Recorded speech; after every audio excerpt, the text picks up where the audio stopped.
the silent wear of trying to be accepted. There's a kind of exhaustion that doesn't show up in the mirror, but it weighs heavily on the chest. It's the silent wear of trying to be accepted all the time, of feeling like you're never enough, even when you're doing everything right.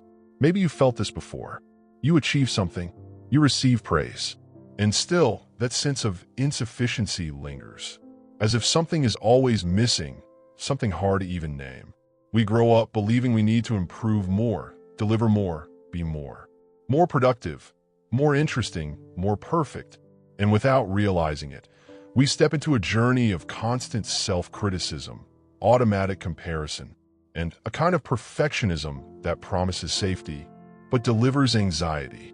The strange thing is this: the more you try to please, the less peace you feel.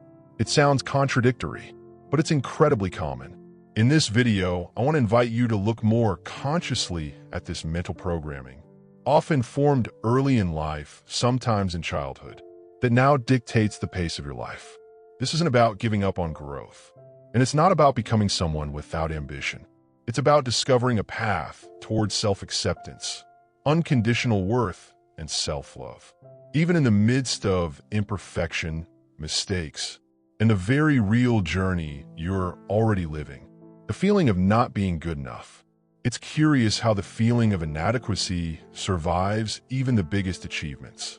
You reach a goal, you solve a difficult problem, you receive recognition, and still, something inside whispers, it could have been better. This constant self-criticism creates the feeling that you never quite arrive, as if the finish line keeps moving just a little farther away. Many people live with this permanent sense of lack, a quiet dissatisfaction that can't be explained by external circumstances alone. Even when everything seems fine, the mind keeps scanning for flaws, failures, imperfections. It's as if personal worth were always tied to the next result, the next success, the next round of applause. Over time, this pattern becomes automatic, almost invisible, guiding decisions, choices, even dreams. You keep moving forward, but you don't savor the progress because your awareness is too busy demanding more performance. And when that demand becomes the background noise of life, it creates the perfect conditions for something even more seductive and dangerous: perfectionism. Perfectionism as a trap. Perfectionism is often praised, almost marketed as a virtue. From an early age, we learn that being overly demanding is a sign of responsibility, maturity, even intelligence. But in practice, perfectionism becomes a silent trap, feeding self-criticism and reinforcing a sense of inadequacy that is never satisfied. Out of fear of making mistakes, many people avoid starting altogether. They only take the first step when they know everything, when they feel 100 ready, which, let's be honest, almost never happens. The mind enters an endless loop of preparation. Courses piled up, books bought and never read, as if absolute knowledge were the only permission to act. The result is paralysis disguised as preparation. Procrastination shows up not because of laziness, but because of fear. Fear of failing, fear of exposing imperfection. And while you wait for the perfect moment, time passes. Other people insecure, imperfect keep moving forward, which inevitably leads to the next trap: comparison. Comparison with others. At some point, you start noticing that people who do things imperfectly, but do them, seem to move faster. They make mistakes. They adjust. They try again. Meanwhile, those waiting for ideal conditions stay stuck. That realization hurts, because it activates comparison and strengthens that familiar self-criticism. Why does it work for them and not for me? Excessive comparison becomes a silent poison. Instead of inspiring, it paralyzes. It creates stagnation and deepens the sense of inadequacy. The mind starts using others as a measuring stick, ignoring different histories, contexts, and limitations. And of course, that measuring stick almost never highlights what you've already achieved, only what's still missing. This habit rarely begins in adulthood. From childhood, many people learn to compare themselves in order to be accepted, praised, or loved. Grades, behavior, performance, everything became a criterion. Without realizing it, this mental programming takes root and follows the person into adulthood, setting the stage for understanding where this pressure truly comes from.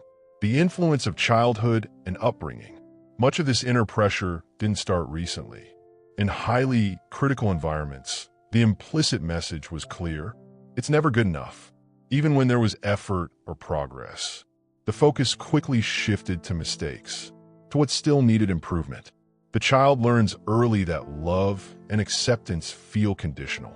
Over time, external voices become internal ones. That harsh comment, that disapproving look, that silence that hurt, all of it turns into mental programming. In adulthood, no one needs to criticize anymore. You do it yourself flawlessly, especially when you try something new. Another common factor is the lack of encouragement to celebrate progress.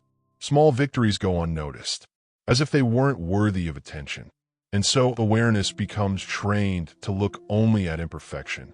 This pattern, combined with what society reinforces daily, creates the perfect environment for a dangerous illusion. The idea of perfection. The illusion of perfection and social pressure. The truth, uncomfortable as it may be, is simple. Perfection doesn't exist. The problem is that society acts as if it does. And worse, as if it's attainable by those who try hard enough. Capitalism feeds on this sense of lack, selling the idea that there's always something to fix, improve, or buy in order to finally feel complete.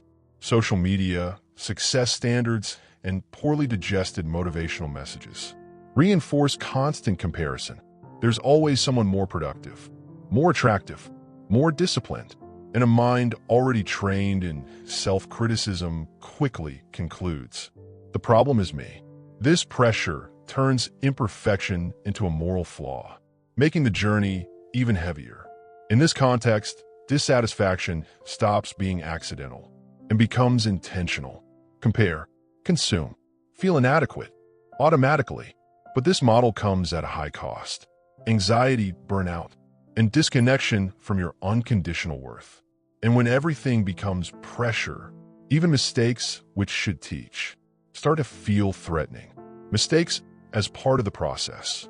Mistakes have always been treated as enemies, when in reality, they're some of our greatest teachers. Making mistakes isn't a sign of incompetence. It's a sign of movement. Those who learn try. Those who try fail. Those who fail adjust. Without mistakes, there's no real progress. Only accumulated theory. The problem begins when failure is confused with identity. Failing at something does not define who you are. It simply shows what's still under construction. People considered successful failed countless times before getting it right. But that rarely makes the spotlight. What we see is the final result, not the messy draft full of imperfections. A simple practice can shift this relationship. After a mistake, replace the question, what's wrong with me? With, what is this trying to teach me? That small change weakens self-criticism and creates space for lighter learning. And it prepares the ground for a healthier focus. Progress, not perfection. Focusing on progress, not perfection. Shifting focus from perfection to progress brings almost immediate relief. Instead of demanding ideal performance, you start respecting your own timing, limitations, and current reality. That's not settling. It's emotional intelligence applied to real life. Progress lives in the details, getting a little better each day. Even on low-energy days, one chapter read, a short walk, a task started, it all counts. A helpful exercise is writing down, at the end of the day, 3 small wins. Over time, the brain learns to recognize progress, instead of only pointing out flaws. When awareness begins to value the path, the journey becomes lighter and more sustainable. Imperfection stops being a threat and becomes part of the process. And the more you acknowledge your steps, the more you remember something essential, something often forgotten. Your value is not in the outcome, but in who you already are. Unconditional personal worth. There's a quiet but powerful belief that human worth must be earned, as if performance, appearance, or money were prerequisites for deserving love and respect. That's a learned illusion. Personal worth is unconditional. Simply existing is enough, even before any achievement. To weaken this old belief, conscious repetition helps. Simple phrases like, "My worth does not depend on my performance," or "I am enough as I am today." Saying them, writing them, placing reminders where you'll see them. At first, the mind may resist. It may feel strange or fake. That's normal. Old programming always reacts when questioned. But over time, awareness starts separating worth from results. And that separation is essential to move forward without carrying a weight that never should have existed. Separating personal worth from performance. Performance fluctuates. There are good days, bad days, entire phases of learning. Personal worth does not. It doesn't decrease when something goes wrong, and it doesn't increase when everything goes right. Confusing these two fuels excessive self-criticism. It makes every mistake feel like a final verdict. When this separation becomes clear, comparison changes its role. Instead of shrinking you, it can become reference or inspiration. You can admire someone else's path without turning it into self-attack. Everyone is on a different journey, with different timing, resources, and challenges. A practical exercise is to treat results as data, not judgments. Did it work? Great, repeat it. Didn't work? Adjust. No labels, no drama. This preserves awareness and creates space to keep moving forward with balance, leading to an even more liberating step. Self-acceptance. Self-acceptance and individuality. Self-acceptance isn't giving up on growth. It's stopping the fight with yourself while growing. Accepting limitations, traits, and personality reduces an enormous energy drain once spent on self-criticism. When you stop treating yourself like a defective project, progress flows more naturally. Not everyone is meant to please everyone, and that's a good thing. Individuality exists because different people build different solutions, perspectives, and paths. A simple practice is noticing which environments drain you and which make you feel whole. That awareness helps you understand what supports you and what harms you. When awareness starts respecting your nature, decisions become more aligned, less guilt, more clarity, and that inner respect opens space to look more kindly at traits that are often undervalued socially, but are still part of who you are. Accepting traits not valued by society. Not everyone is outgoing, talkative, or high energy all the time, and that's not a flaw. Introversion, quietness, even solitude are valid traits, though rarely celebrated. The suffering usually doesn't come from the trait itself, but from constantly trying to change it to meet expectations. It's worth asking, does this truly harm me, or am I just trying to please others? Distinguishing real pain from social pressure is a powerful step toward awareness and self-acceptance. When you honor your rhythm, you begin using your traits in service of your journey. Introverted people, for example, often bring depth, attentive listening, and reflection. Valuable strengths. Recognizing this strengthens self-love and prepares the ground for something even more transformative. Honoring your uniqueness. Recognizing your own uniqueness. Each person is unique and unrepeatable, even when that's easy to forget in daily rush. There is no identical combination of history, experiences, pain, and learning. When you begin valuing your own story, comparison loses power and gives way to a more stable sense of identity. Recognizing your uniqueness also means looking at the past with more kindness. What once felt like delay or failure often built inner resources you now carry.